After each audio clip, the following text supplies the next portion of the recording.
Although we realize that Brazil and the United States have different contexts, and that sometimes our problems, the Brazilian problems, are too big to apply the American model of social work directly in our country, we have been inspired to take back to Brazil the spirit of voluntarism, collectiveness, less passiveness from the civil society, and hope in a better future. Brazil is known around the world, among other things, for its social problems and inequality. When we deal with such problems, it's not possible to neglect the importance of organized actions led by the civil society.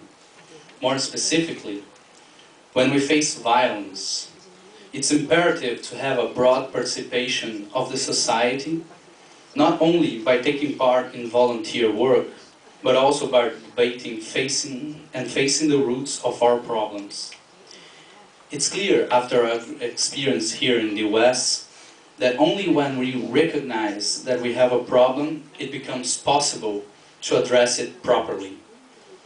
As long as we try to deny the existence of racism, as long as we refuse to face the obvious relation between inequality and prejudice, we will not be able to solve these problems, and violence will prevail in Brazil. Hence, it's time to fight against the myth that racism does not exist in Brazil. Actually, it does. The Brazilian racism is hidden behind poverty and behind the belief that in a country known by its mixing of races, there is no racism. Only through open debate can we deal with those issues in an effective way. The program allowed us to feel more confident to motivate this debate in Brazil. We learned more about ourselves, our beliefs, and other people's point of view. We managed to work as a team and to face and respect differences. If the difference, as we point out early in our video, can raise the most disturbing feelings, it can also bring up positive aspects based on shared experiences. We want to turn difference into diversity and leave all forms of prejudice and violence behind. As President Obama said, for as much as a government can do and must do, it is ultimately the faith and determination of the American people upon which this nation relies. And that's the spirit that we want to take back with us to Brazil. Thank you.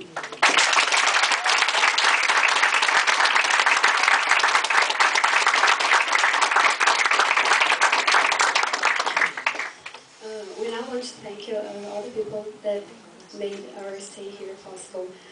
First, the University of Tennessee, the ELI teachers, professors, staff, everything. All the staff involved, both in Brazil and in the United States, and the State Department. Now we have some special thanks we would like you to see.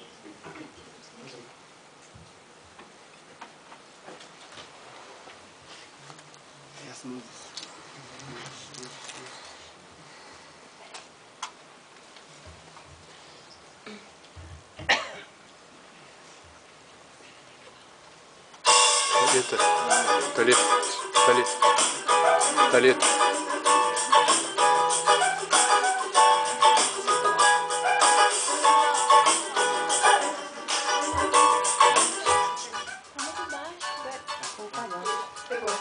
We just have to say something about these people.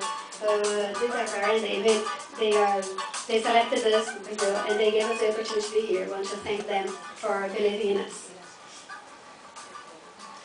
Jim Hemrick, he was our coordinator and he welcomed us with the warmth we didn't expect to see from American people yet.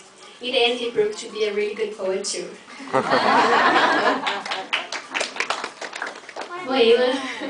Moema, she was also one of the program's coordinator, but especially she was our mom away from home. We can't thank her enough for everything she did for us.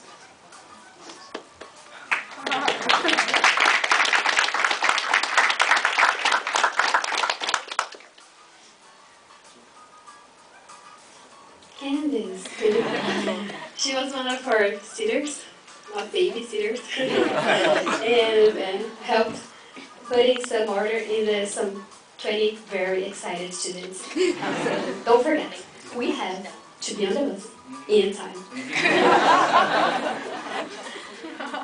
Wesley. Actually, his name was Wesley, but he liked when we said Wesley. He was our other sitter, and unfortunately he couldn't be here today, but he will always be in our hearts. And so will his cooking experiments, such as the rice-flavored mashed potatoes. And last but not least, we would like to thank Dr. Nancy Schur and Dr. Moses.